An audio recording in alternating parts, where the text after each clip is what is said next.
Basketball practice, October. I remember standing on that line, hunched over, my legs unable to take another step, thinking there was no way that coach was going to make us run another one. No way coach would make us run up and down the court 3 more times. And then that cursed number, 33, flashed across the scoreboard, meaning that coach was in fact going to make us run another one.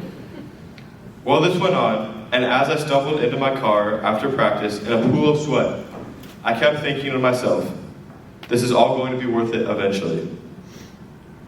In today's world, we are told stories of great warriors and heroes, such as the Spartan 300 at Thermopylae, who overcame tragedy and adversity and still achieved greatness, and are now remembered forever. What we aren't told are the stories of those who pushed themselves as hard as they possibly could, and still failed to become heroic.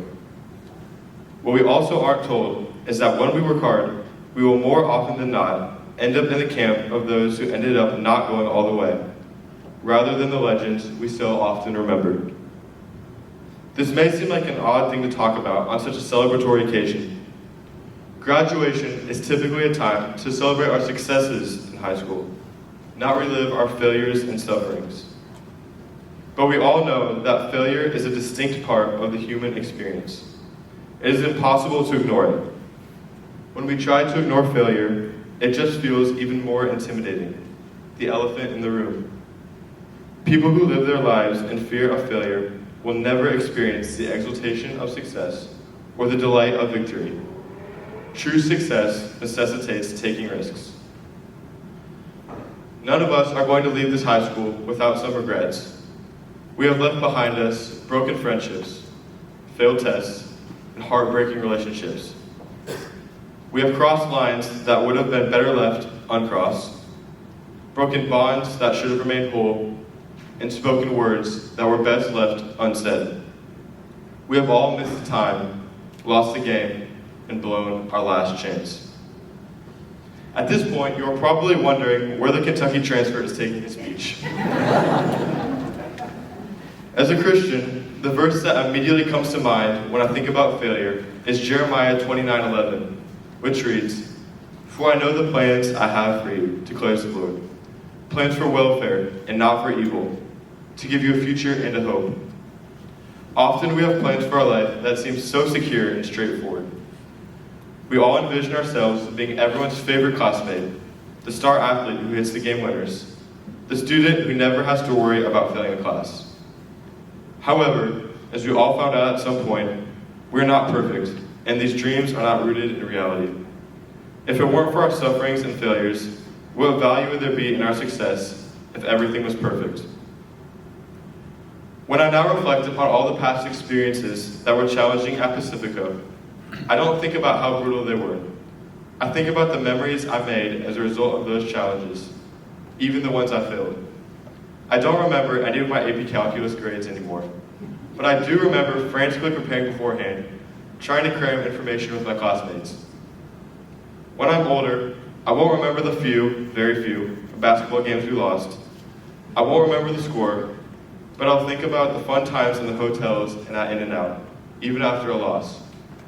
And this, I think, is what Jeremiah is speaking of.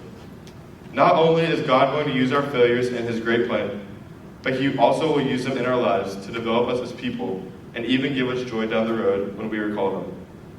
Even more importantly than those, much of our failures, we have the choice to endure together. That is the beauty of the community of a team or a school. We pick each other up, we fail together, and we succeed together.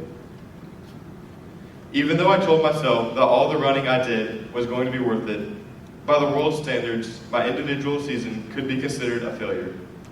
I rarely saw the court, didn't score a single point, and we even fell just short of the state championship. But I would run as many 33s as coach told me, if it meant one more time chancing defense in a close game, or one more time in the locker room with my teammates, after a win or a loss. At the end of the day, we aren't going to remember every failure we've ever endured, but we will remember who we endured them with. On behalf of the Pacifica Christian class of 2023, I would like to thank everyone for showing their support for us today. And I would like to thank our teachers for guiding us all through every step of this journey. Thank you to our administrators who have helped to build this wonderful school and given us the opportunity to flourish here. Thank you to our parents who have pushed and supported us through it all. To my classmates, I congratulate all of you on accomplishing this great feat of graduating high school. Even though it was never perfect, we will forever remember the times we shared with each other, rain or shine. Even though I was only here for a year, it was a year I wouldn't have wanted to spend anywhere else. Thank you all so much.